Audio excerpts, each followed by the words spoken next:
Ivan Živkov, sociolog koji je blizak takozvanom pokretu Studenti u blokadi, udario je na svoje saborce. Ono što je mesecima najavljivao kao mladalačka magija ispostavilo se kao jeftin predizborni eksperiment, priznaje. I, nažalost, mislim da je to jedno suočavanje s tim da su nade većeg broja ljudi, da su ti mladi studenti nešto drugačije, nešto novo, nešto magično srušene.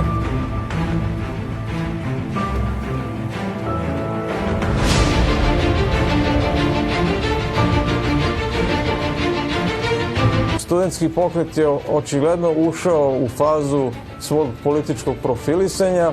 Neko ko tim mladim ljudima daje savete u kom smeru da se profilišu, ih očigledno savjetuje da treba da zauzmu taj neki konzervativno desni patriotski kurs i da će tako imati bolji rezultat na izborima.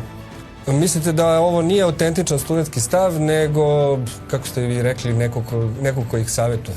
Pa mi zapravo ne znamo, jer je politički gledano studentski pokret je jedna vrsta političkog eksperimenta.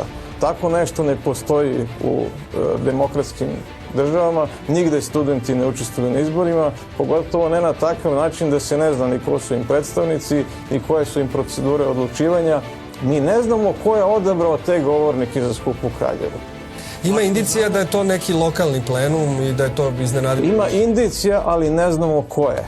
I u tome je čitav problem sa studentskim pokretom, to je jedna vrsta mačke u džaku. Međutim, mi zapravo ne znamo šta stoji iza toga, ko će biti kandidati na izborima i kakvu će oni politiku sprovoditi. Ako sami za sebe javno priznaju da su prevara i kažu sve ovo, pa šta ima iko od nas više išta da se pita? Ako se do sada išta i pitao, potpuno je jasno koliko prevare, laži, obmana i skandala, kao i para, stoji iza svih ovih stvari i haosa koji prave blokaderi već mesecima.